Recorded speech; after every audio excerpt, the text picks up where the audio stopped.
can a checkout girl and busy mum make it as a doctor? Tamsin Athwaite's going to give it a pretty good try in our brand new drama Vital Signs, tonight at 9 here on ITV1.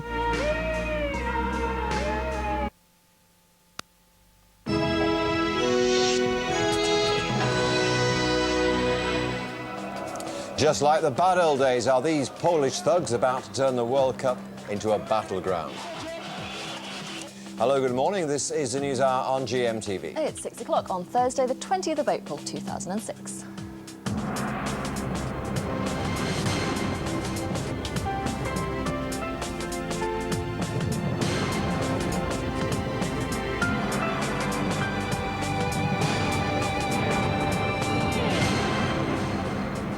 Well, 50 days until the World Cup, and a worrying scene shot in Eastern Europe of thugs who say they'll travel to Germany to fight British fans.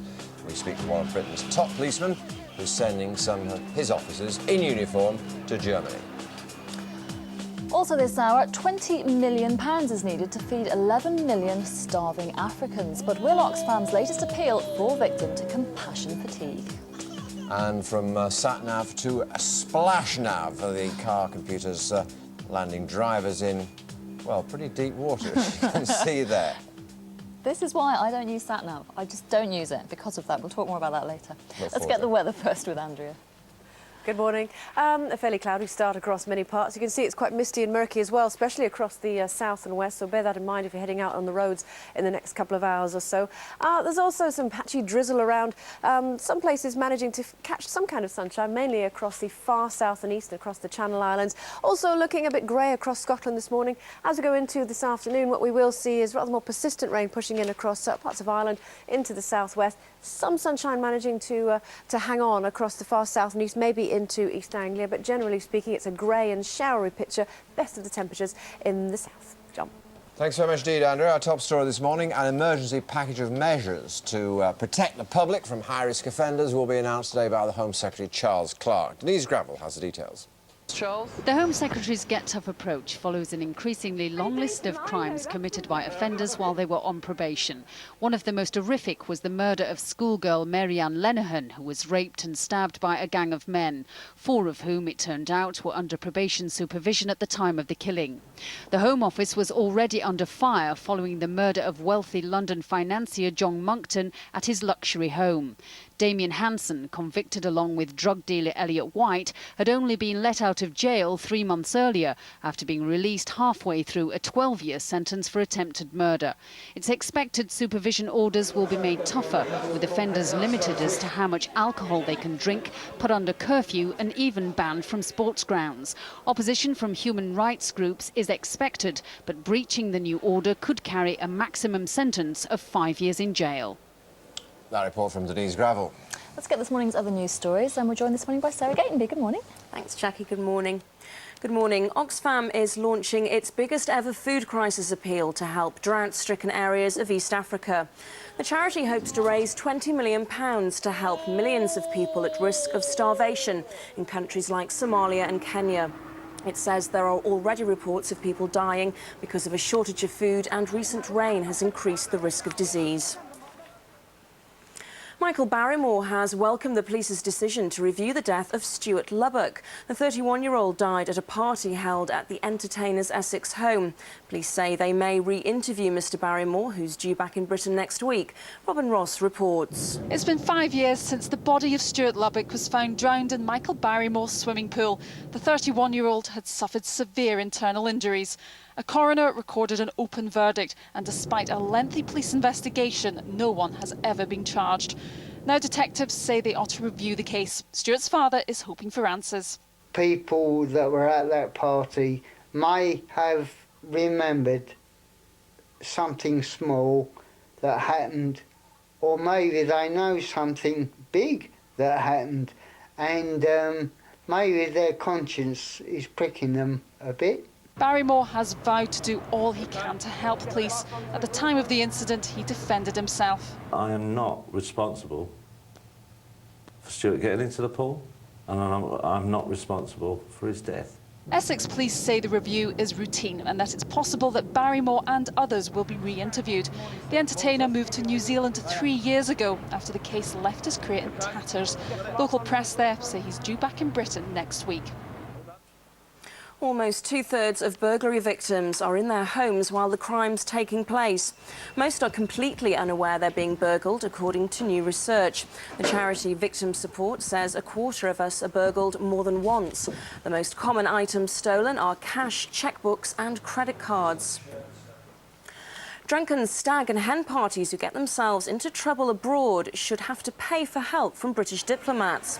Consular staff already have the power to make people pay for their services, but it's rarely enforced. The Commons Public Accounts Committee says the number of boozy pre-wedding parties overseas has risen by 70%. It wants more revellers to be made to pay for any help they get. Now, the traditional British cafe is in danger of disappearing, according to a new campaign. It claims continental-style coffee shops are pushing old-fashioned cafes out of the high street. Researchers found 1/3 of people questioned knew of a cafe which was closing in their area. The Save the Proper British Cafe campaign says unless the trend is reversed, most traditional greasy spoons could die out within 5 years. And it's 6 minutes past 6. I'm back in half an hour now. Over to Jackie and John. Thank you, Sarah. Let's take a look at the papers today. I've got the broadsheets to start off with there. On the Times, we've got a story about charities backing a new rival to the lottery. This is a scheme which will allow punters to choose which good cause will get a portion of money from their ticket. That launches next week. Whoops, then we've got The Guardian. Anger at legal compensation shake-up. This is Charles Clarke's bid to overhaul the law on wrong convictions, and that's being attacked by justice groups.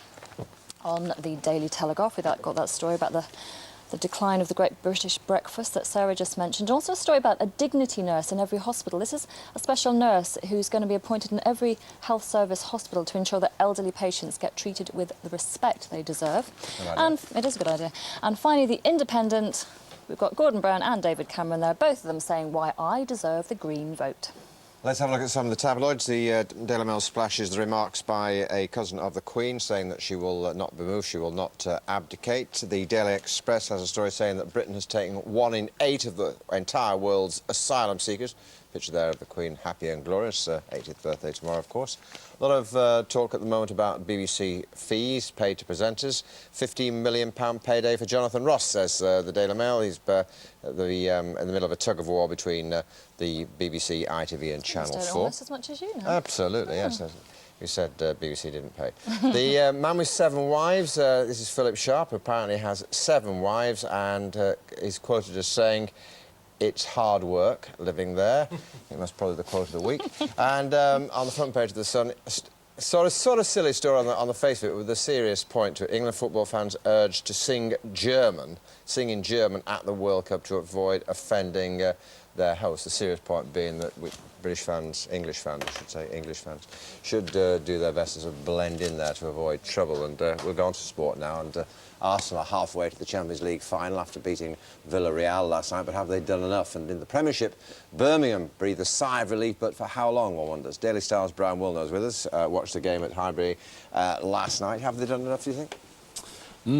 It wasn't the great occasion that everybody had anticipated. The last big European night at Highbury, the last night game, there was plenty of build-up as far as nostalgia and anticipation. Arsenal played not as they did against Real Madrid and Juventus. They've got the 1 goal. It should be enough because they haven't conceded a goal for 9 games. This is the reverse pass by Henry, clubbed, and there's Toure turning in. First goal he scored at Highbury. Not a bad time to get it. But it should have been more, John. Yes, they should have probably had 3 or 4 goals and should be in the Champions League final. There was an offside, well, yeah, was it? Henry wasn't, but Ringberg may have just drifted offside. And it was a catalogue of chances after that. They've played much better on this, and when it really mattered, they just couldn't convert the chances into goals. As we're seeing now, was the story of the night, really. On another night, he'd have converted one of those, wouldn't he? Yes, he would. Villarreal are the surprise of the Champions League. Their first season in the Champions League, got to the last four. Little tiny ground, the crowd right on top of Arsenal. But as I say, they haven't conceded a goal for 9 games in Europe. If they can keep that going, they'll be through. I suspect that Villarreal, who were tough and a bit uncompromising last night, will have to come out a little bit more, expose some space for Henry. Yeah. I think they'll just creep through. One of the surprises, something I have never seen at a football match before. I don't know whether you have. Relief, as I said, beating Blackburn 2-1. Yeah. Let's have a look at the goals first of all. And Robbie Savage got a right pace injury in this match. Yeah, just what Birmingham didn't need, wasn't it? It's a fantastic lifeline. Yeah. Nicky Butler, rare goal for him. And then Robbie Savage, of course, equalises. Yeah. Not popular at Birmingham because he left, obviously, under a cloud. And then right at the last minute, Forsell gives them this lifeline. But it is a very, very narrow thread on which they hang on to Premiership status at the moment. They're just out of the bottom three now. Portsmouth back in. Yeah. But, of course, on Saturday, Portsmouth home to Sunderland, already relegated, and Birmingham have to go to Everton. So it could twist again. But it makes it interesting, and Birmingham winning just keeps everyone thinking, oh, I wonder who's going to go down. Come on, what's your bet? Who's going to go down? Sunderland we know are going to go down. What about the other three? I think that West Brom and Birmingham will go down. West Brom and Birmingham. So Harry will get away with it again. Yeah, old Harry Houdini, but there's going to be twists and turns right the way through. Good to see you, Brian. Thanks so much for being with us. It's 11 minutes past 6. Now, can large multinational companies ever be ethical? Recently, many high-profile ethical brands have been gobbled up by big companies. The latest, Linda McCartney's vegetarian food range, which could be sold to Nestle. So does selling up mean selling out? And do big companies really want to be ethical, or is it just about profit? Here's Michelle Morrison. The late Linda McCartney was known for her work as an animal rights champion. In 1991, she launched her own brand of vegetarian frozen meals, which have occupied supermarket freezers ever since. Her meals were her attempt to give people a choice to eat well without treating animals unethically. In 1999, Heinz bought the company, and now it looks as though the brand could be sold again, this time to multinational giant Nestle. That's a move which could anger ethical campaigners who have challenged Nestle in the past over its marketing of baby food in the developing world. Just last month, The Body Shop, best known for its no testing on animals policy and selling only ethical products, was taken over by cosmetics giant L'Oreal, which has been criticised in the past for experimenting on animals. And last year, Cadbury bought chocolate brand Green and Black's. The company was set up in the 90s by a husband and wife team who were committed to buying fair trade cocoa beans and making only organic products. The question is, by selling up to multinational giants, are these smaller companies selling out on their principles? Well, to help answer those questions, I'm joined by Dr. Alan Knight from the Sustainable Development Commission, who advises big companies on ethical responsibilities. Good morning to you. But just briefly explain, what sort of advice do you give these companies? Because it's quite a tricky area. It's really making sure they understand where their products come from and how they're made, and where there's a real negative issue, such as child labour, poor wages, poor payments for farmers, they do whatever they can to address those issues. Now, we've just seen there Michelle talking about 3 big companies. I mean, are they just selling out? Why are they doing this? The small companies which are being sold are probably looking for a larger market share, and they need the support of a big company to do that.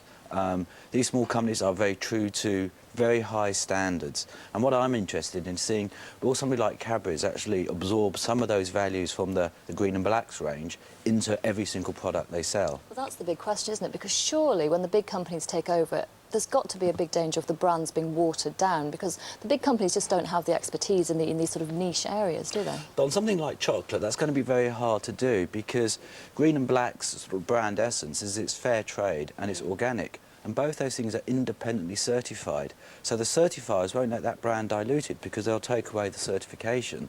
You know, what's exciting, what the opportunity is how will those high organic and ethical standards impact on the main range of the whole of Cadbury's? Well, that is an interesting point. We should wait to see. But, of course, the other thing is management styles must be very different in both companies. So how do they sort of rub along together? Because surely the ethical companies and the big multinationals have got totally different styles of doing things. It's making it work. I mean, the small companies have that strong entrepreneurial flair. I mean, look at Anita Roddick, a very good entrepreneur, you know, made things happen and challenged the status quo. The big companies are good at getting larger market share and getting large volumes of products to the customers. What we want to try and see happen is, you know, the good aspects of the small ethical ranges being embedded in the large ranges where you have the mass volume. What about customers? Because a recent survey has shown that with the Body Shop, for example, customer levels of satisfaction have fallen since it was taken over by L'Oreal. And of course, the Body Shop, famous for its ethics towards animals, L'Oreal, famous in the past, certainly for animal testing. Surely it can't be good for customers. Well, the customers have got to make it clear why they're moving away from the brand, and perhaps L'Oreal have got more work to do to actually show that the values which are true to Body Shop will be maintained and perhaps absorbed by the larger brand. And perhaps that's where L'Oreal's going wrong. People are associating now Body Shop with L'Oreal's values and not L'Oreal with Body Shop values. Sure, yeah. OK, well, it's a tricky subject, but thank you very much. Thank you. Thank you so much. And you can find more about ethical products on our website. That is, of course, gm.tv.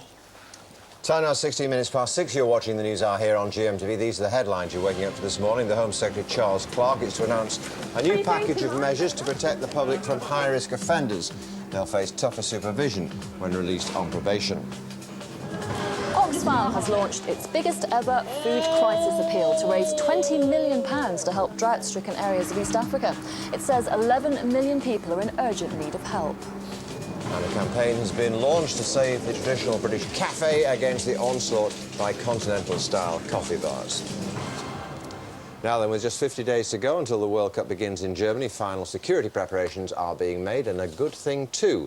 Worrying footage shown by ITV News last night, shot in Poland, reveals many so-called football fans intent on causing trouble, deliberately targeting British fans. Something of a challenge, then, for my next guest, the Deputy Chief Constable of British Transport Police, Andy Trotter. Good to see you. Thanks very much indeed for getting up to talk to us. I saw that report on the 5:30 a.m. news this morning. I found it very disturbing indeed. They have a big problem in Poland, don't they? A lot of thugs hell-bent, apparently, on causing trouble. That's a big problem for you too, isn't it? I think it's a real worry. I mean, there's no doubt about it. There's been a rise in football hooliganism in Eastern Europe and Poland in particular. Having said that, I don't think we should demonise any particular group that's going to the World Cup. I think by using good intelligence and firm policing and good security, all the police forces working together under the control of the German police, I think there's a good chance we're going to have a safe World Cup. Well, I'm sure you've got good intelligence, but what emerged in that report on ITV News last night was that the Polish police, it seems like, are like 20 years behind the rest of Europe. I mean, they do not have a comprehensive sort of list, apparently, of who the real troublemakers are and what their movements are likely to be. I certainly think there's going to be some challenges, without a doubt. There'll be some groups there intent on causing problems. But having said that, we know that the vast majority of fans from all countries want to enjoy themselves. And if we use those principles of firm, sensible policing, plus, good humour when appropriate, combined with good intelligence of tracking the troublemakers when they come along, then those tried and tested methods have certainly proved well in the past, and I think they'll prove well on this occasion. But this is a bit different, isn't it? I mean, you are sending 28 uniformed officers plus 3 plainclothes officers over to Germany in uniform, right? Now, to a German full of lager, who maybe has just lost, that's a bit provocative, isn't it? Not at all. I think this is a really good innovation. The fact we're working so closely with the German Federal Police, the British Transport Police officers going over will have full powers to work alongside them. We'll be able to liaise between the English fans and the German authorities to smooth the way, to get rid of any misunderstandings. We've got officers who can speak German, who can help to liaise between the fans. And as a result, I think we can prevent trouble from happening. You will have powers of arrest, and obviously you can arrest British fans. What happens if you see a German causing trouble? Well, we're working with the German Federal Police. They're coming over and training our officers over the next few weeks, making sure that we all know exactly what the protocols are going to be. But as police officers with powers, we'll be there to support our German colleagues. So you could arrest a German? We'll be there with them, under their authority and under their direction. But as police officers with powers, we'll use them as appropriate. What about that front page story in The Sun this morning encouraging English fans to sing in German? I mean, I can't see any of them doing that, but behind that was a serious sort of message that we should do our best to blend in, as it were. I think so. I hope that the fans go over there and enjoy themselves and have fun and learn something about, going to Germany, learn something about the local culture and, at the same time, respect our hosts. I think the English football fans' reputation is on the line. It's improved very much over recent years, and let's hope it improves even more, that everyone enjoys themselves and have fun. But the reason we're sending so many police officers from many forces, including British Transport Police, is to make sure that we can keep it safe and secure wherever possible and assist our German colleagues in so doing. We wish you all the very best. Thanks very much, Steve, for being with us. After the break, we'll be speaking to the solicitor representing Stuart Lubbock's family after police revealed they're looking again at his death at Michael Barrymore's house. Yes, and Andrea will, of course, have a full roundup of the weather.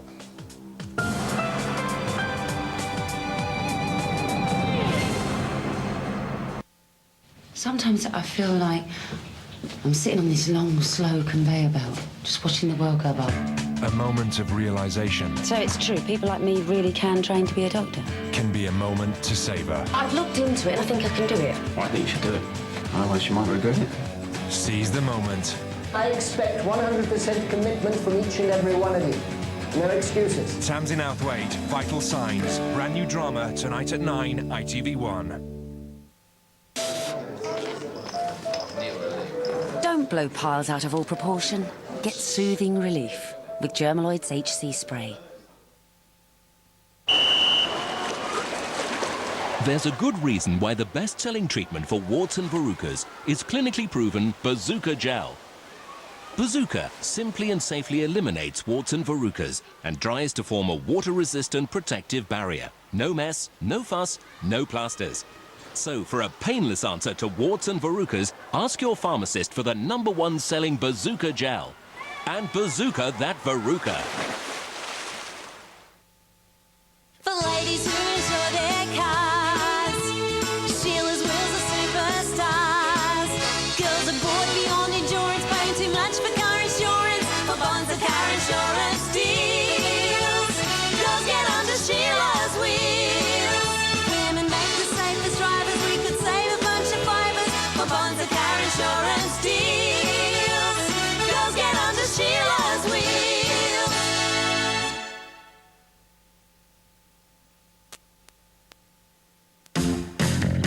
Heartbeat returns on a high. You nicking our mushrooms? I can pick all the way mushrooms I want. Yeah, if you say so. That's the fuzz. Ashfordley Police. Mushrooms? Well, everyone in London eats them. And the 12-foot iron bright purple. You won't be needing the gun then, will you? No, I'm using biscuits. Has he been acting strange at all? It's not always easy to tell with his lordship. Brand new Heartbeat, Sunday at 8 on ITV1.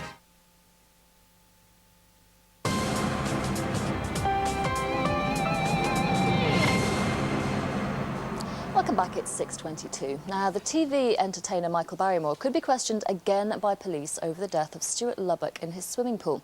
Essex police say they'll review the case and that could mean re-interviewing all witnesses. Well, Nick Dixon is at Barrymore's former home in Roydon, Essex, where Stuart Lubbock died in 2001. Good morning, Nick. Morning, Jackie. A real mystery for 5 years, as you say, an unsolved mystery at that. But Essex police are hopeful that they can finally piece together just what exactly happened on that night. If you recall, Stuart Lubbock's body was found in the swimming pool here at Michael Barrymore's former home in Essex. Medical experts found extensive internal injuries on Lubbock's body. An inquest into his death recorded an open verdict. And to this day, no one has been charged in connection with his death. Now, 5 years on, Essex police have decided to review the case, review the death of Stuart Lubbock. They say there's no new evidence to report as yet, but the inquiry is at a very early stage. But it could well mean that Michael Barrymore is once again questioned by police. And indeed one of the, or more of the 8 others who were at the party here at his former home on that night. Now, I spoke to the Lubbock family last night. They clearly welcome this news from Essex police. I had a chat to Stuart Lubbock's father, Terry, and he's hopeful that this news will reignite the investigation. People that were at that party may have remembered something small that happened, or maybe they know something big that happened, and maybe their conscience is pricking them a bit. Well, as for Michael Barrymore, he's out of the country at the moment and has been for some time. He's in New Zealand, but according to reports, he's due back in the UK next week. He's issued a statement saying that he continues to support the Lubbock family and the investigation, and he'll do whatever he can to assist the police, Jackie. Nick, thank you very much.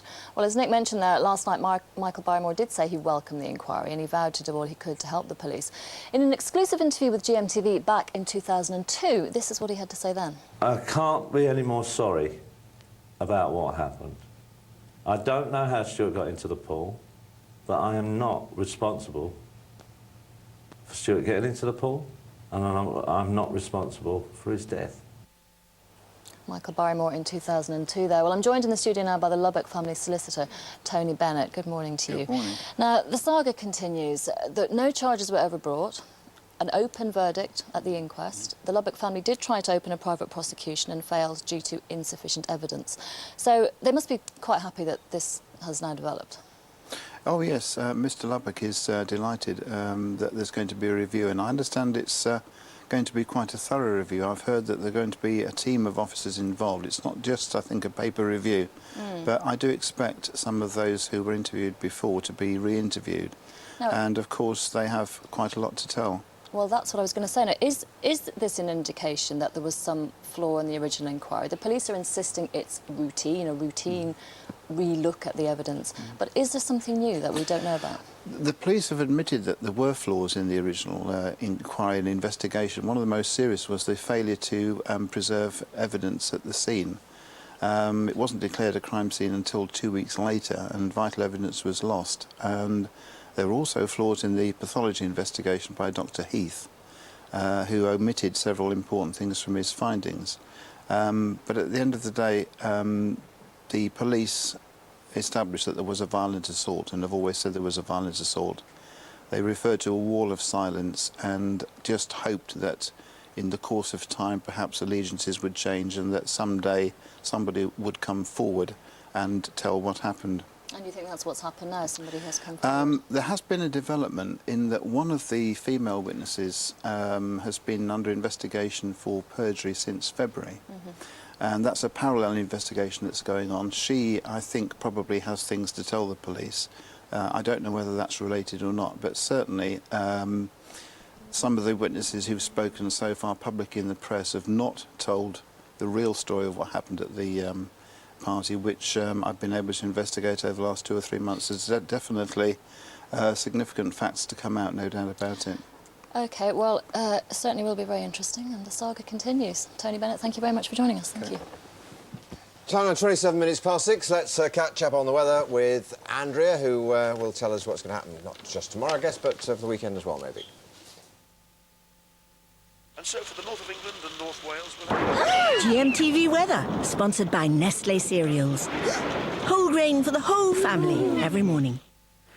Hello there, good morning. Cloudy picture just about everywhere, as you can see across the country today. If we take a look underneath, what's maybe not being picked up is just how misty and murky it is just across the southwest and some southern counties of England through this morning. Elsewhere, well, as you can see, grey skies. There's bits and pieces of rain around. Let's take a look at this morning's chart. We can see all that in more detail. There's that mist and murk, as I said. Bits and pieces of rain around. It's not necessarily heavy. It is fairly light and patchy. And although it's cloudy at the moment in the southeast, hopefully as the morning goes on, we could well see some sunnier outbreaks across the far southeast and across the Channel Islands as well. Now then, let's see what's happening for this afternoon. Starting off dry and bright across the more northern parts of Scotland. We have seen a touch of frost there this morning, so temperatures, I think, struggling a wee bit, only really getting up to around 9 degrees. And we will see some rain moving in from the southwest across Scotland later on, so maybe turning a little bit cloudier than it is this morning. Not doing too badly for Northern Ireland. Again, a mixture of sunshine and showers. Similar story really across the Borders region in towards northern parts of England. There you can see those grey skies that I showed you earlier on this morning's chart. Not really much to write home about. It's just going to be grey. The rain is going to be patchy. Maybe seeing some brightness later across Lincolnshire, maybe into parts of East Anglia and across the far south and east. Temperatures not doing too badly, getting up to around 15 degrees. Touch breezy across the southwest. If I just move out the way, you can see expecting to see some rain across the Isles of Scilly, pushing in towards western parts of Cornwall. Generally speaking, it's going to be grey skies just about everywhere today. Now, looking ahead to Friday, slight improvement. We could see a bit more in the way of sunshine, again across East Anglia, down towards the southeast, into the Channel Islands, and maybe even for Northern Ireland and western parts of Scotland. But even here and there, we will see bits and pieces of cloud. Now, for the weekend, things looking a little bit better than we hoped at the beginning of the week. For Saturday, which should be, generally speaking, quite a fine and bright day. We will see some cloud and showers, though, across Northern Ireland, western parts of Scotland. And for Saturday, we will see that area of rain sinking its way southwards, but hopefully it's going to break up as it does so. Which means, of course, for the marathon, hopefully it should be dry and fine, highs of around 18 degrees. Here's your summary. For your in-depth local outlook, visit our website, gm.tv, or for a 10-day forecast, call GMTV's Weatherline on 0905 514 0000. It's 6:30. It must be competition time. Your chance to win £10,000 by the end of the show. It's the Great Easter Checkathon, which means you could win £10,000 today. We'll be revealing the winner by the end of the show, so here's the question you need to answer to be in with a chance of winning. Why? Which actor wrote and starred in Fawlty Towers? A. Bob Monkhouse, B. John Cleese, or C. Michael Barrymore? That was the question. Here's how you can enter. You can dial 09068 100 100. That's 09068 100 100. Or you can text A, B or C as your answer, plus your name and full address to 81149. Or you can enter via the website. Lines are only open till 9 o'clock and we'll announce the winner by the end of the show. So good luck and get dialing. Why? OK, time now 31 minutes past 6 on Thursday, the 20th of April 2006. You're watching the News Hour here on GMTV. In the next half an hour, how you can help feed 11 million starving people. We speak to Oxfam as they launch their biggest ever appeal to help those dying in East Africa. And we'll be finding out the big winners at last night's Asian Business Awards in London. No, I didn't get one. I was handing one out, and we'll be meeting that gentleman and another, I hope, a little bit later on. You looked rather handsome. Thank you very much indeed, Jay. Some mistake, obviously. Yes, obviously. And from sat-nav to splash-nav, the car computers landing drivers literally in deep water. Oh, dear. Now, the top story this morning, a new package of measures to protect the public from high-risk offenders will be announced today by the Home Secretary, Charles Clarke. Denise Gravel reports. Charles? The Home Secretary's get-tough approach follows an increasingly long list of crimes committed by offenders while they were on probation. One of the most horrific was the murder of schoolgirl Mary-Ann Lenihan, who was raped and stabbed by a gang of men, 4 of whom, it turned out, were under probation supervision at the time of the killing. The Home Office was already under fire following the murder of wealthy London financier John Monckton at his luxury home. Damien Hanson, convicted along with drug dealer Elliot White, had only been let out of jail 3 months earlier after being released halfway through a 12-year sentence for attempted murder. It's expected supervision orders will be made tougher, with offenders limited as to how much alcohol they can drink, put under curfew and even banned from sports grounds. Opposition from human rights groups is expected, but breaching the new order could carry a maximum sentence of 5 years in jail. OK, let's catch up on the rest of the news. Here's Sarah. Thanks, John.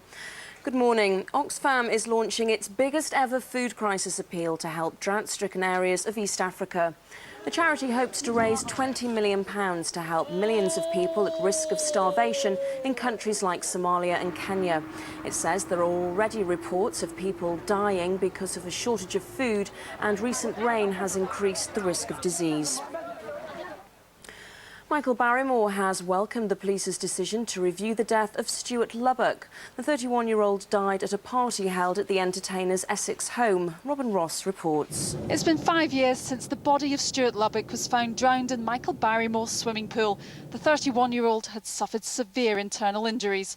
A coroner recorded an open verdict, and despite a lengthy police investigation, no one has ever been charged. Now detectives say they ought to review the case. Stuart's father is hoping for answers. People that were at that party may have remembered something small that happened, or maybe they know something big that happened, and maybe their conscience is pricking them a bit. Barrymore has vowed to do all he can to help police. At the time of the incident, he defended himself. I am not responsible for Stuart getting into the pool. and I'm not responsible for his death.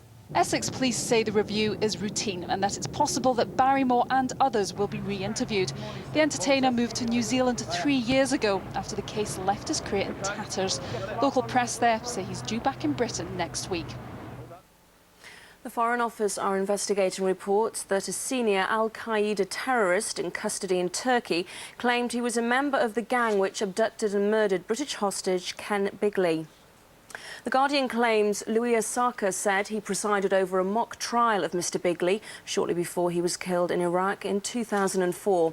He's refused to say who carried out the murder or reveal the whereabouts of Mr Bigley's body.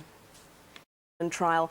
Now, the time is 35 minutes past 6. The next bulletin's at 7 o'clock, and here's what's happening where you are.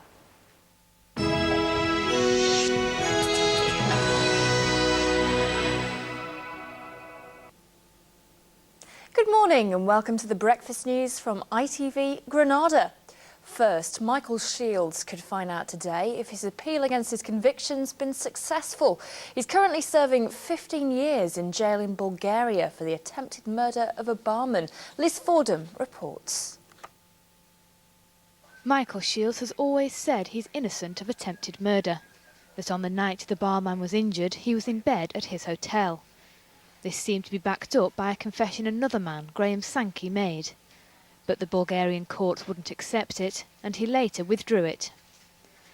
A month ago, Michael appealed against his conviction, claiming the case hadn't been dealt with properly. He said eyewitnesses had been biased or ignored, and there were other discrepancies too. I know like an identity parade is supposed to assemble, yeah, and these people never look like me. So, even then, I just got a sick feeling, thinking something's not right. The best outcome he can hope for from this appeal is a chance of a retrial. Today is the last day of the period judges said they'd take to consider their decision. By tonight, Michael and his family could have some hope that justice might be done. There'll be traffic problems and disruption to the trains in Runcorn this morning after an explosion left a large hole in the road. The 20-foot by 3-foot hole on Whitchurch Way appeared after the blast on a railway bridge. It's believed to have been caused by gas or electricity from the railway. British Transport Police are currently investigating. A climber's died after falling more than 100 feet down cliffs in the Lake District. The 19-year-old was on crags in Coniston with his brother when it appeared they both fell. His brother suffered only minor injuries. The alarm was raised by walkers who saw what happened and dialed the emergency services. A decision could be made today on whether or not Liverpool will get its controversial fifth grace. The board of the North West Development Agency are meeting to decide whether they'll award the X-shaped museum a crucial £32 million grant. It comes 5 months after Tessa Jowell rejected the museum's bid for over £11 million to finance the interior of the building. In last night's football, just one result from the Premiership. Blackburn Rovers lost 2-1 at Birmingham, despite Robbie Savage scoring his first ever goal for the club. That's it for now. I'm back at 7:05. Time now for a look at the region's weather. Take a deep breath and shout down the weather.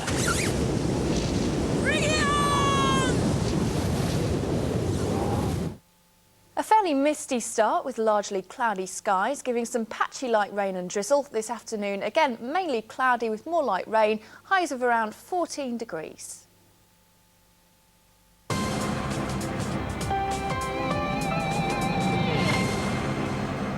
Welcome back. 21 minutes to 7 is the time. Quick look at the morning papers. The Times has an interesting story saying that a rival to the National Lottery that promises to allow punters to choose which cause will get 30p in every pound is to be launched next week with the support of several charities that are apparently fed up with the official game. On the front page of the Daily Telegraph, that wonderfully attractive picture of traditional English breakfast. It looks delicious. It does look I could fantastic. eat that now. Yeah, full, complete heart attack there.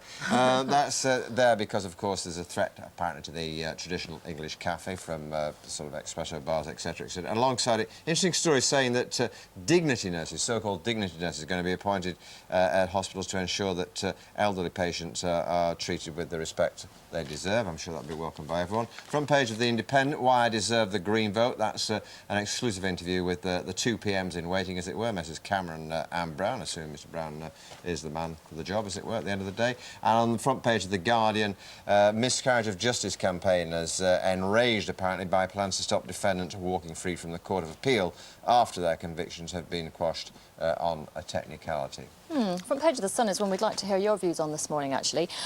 Foreign Office apparently telling fans at the World Cup to sing in German to avoid offending their hosts. If you've got views on that one, you can text us on 81189, the usual number, there it is.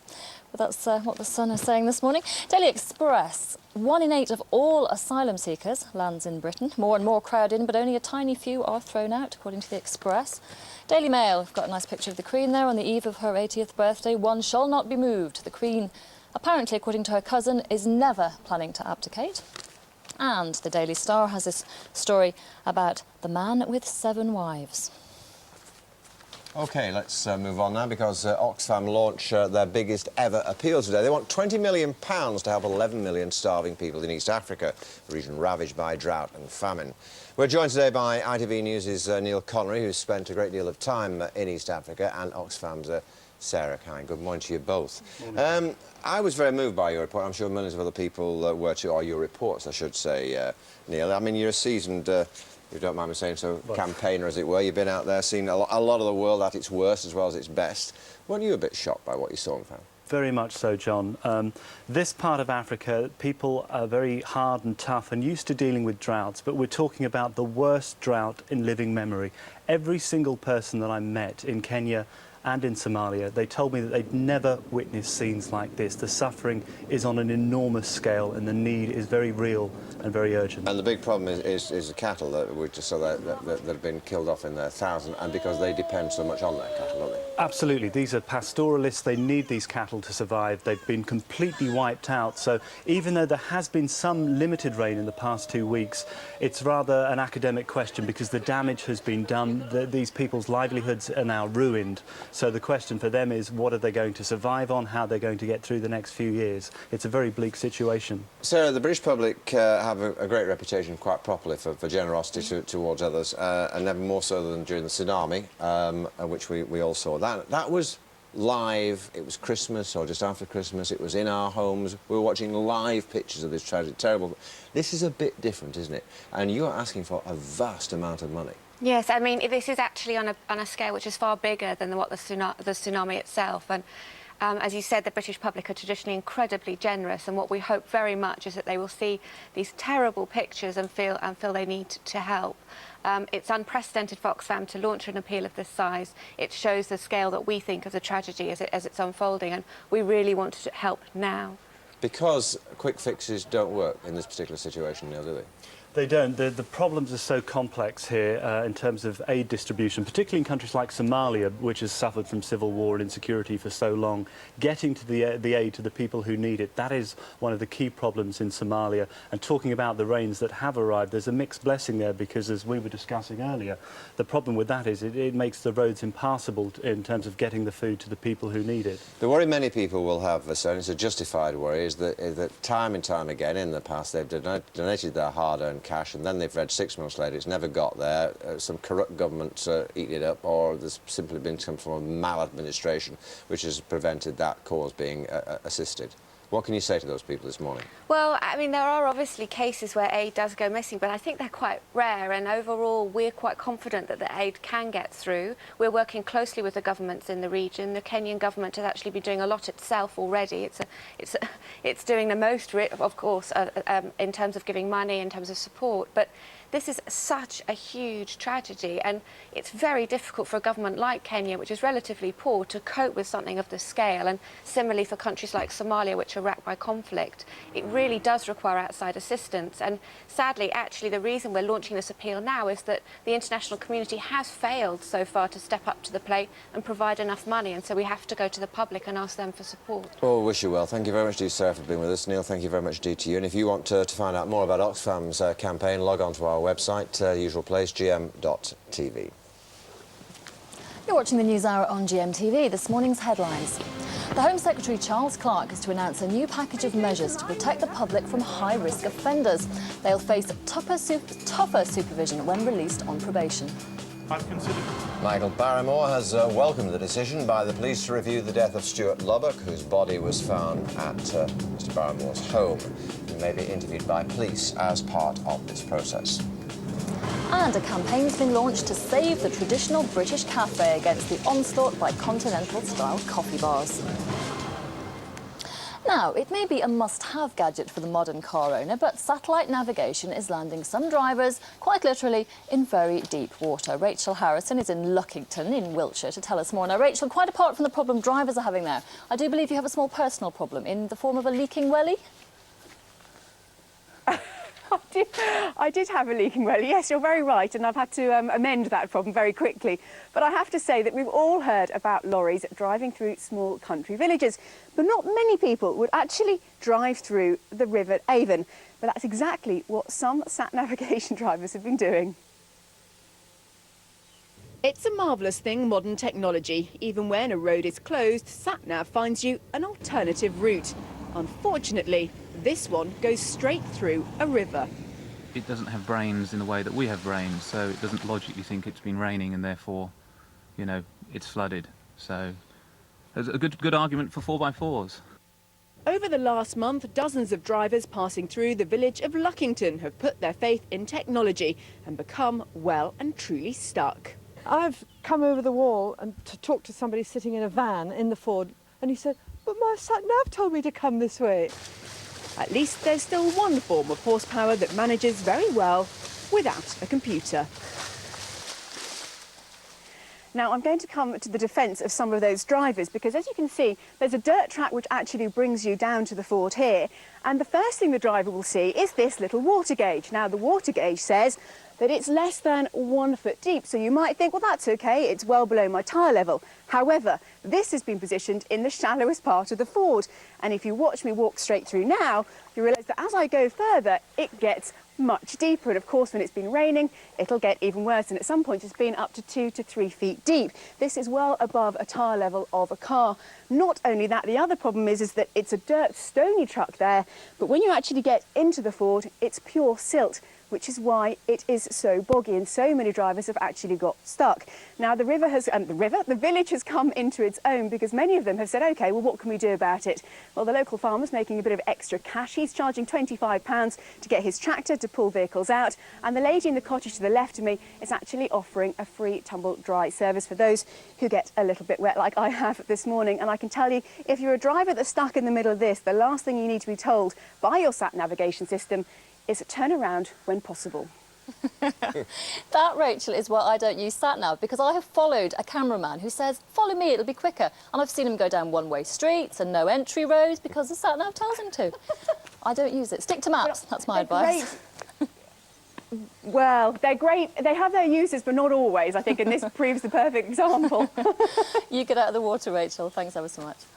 OK, time now 12 minutes to 7. Very good morning to you if you're just joining us. Now, if anyone ever doubted the impact Britain's Asian community has on the economy, hear this. Recent figures show Asians make up 4% of the population, but account for 10% of the wealth created by business. Well, last night, that success was recognised at the Asian Business Awards, now in their 10th year, which I attended. And we're joined now by two of last night's winners, Carl Sandhu and Lord Paul. Very good morning to you both, especially you, Carl, who I gather you're up till 4 o'clock this morning celebrating your success. Very well done.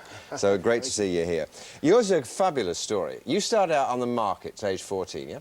That's correct, yes. What were you selling? Anything and everything, really. You know, it was clothes, a variety of things.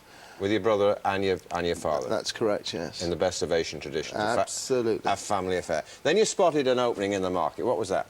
Not that market, but the business market, as it were. Well, I spotted an opening. I was a member of a club myself, a health club, and I was kind of sitting there one day and I thought, you know, this is something I want to get involved in. And an opportunity came up and I didn't look back from there on in. And now it's alleged you're worth how many million? 50 million?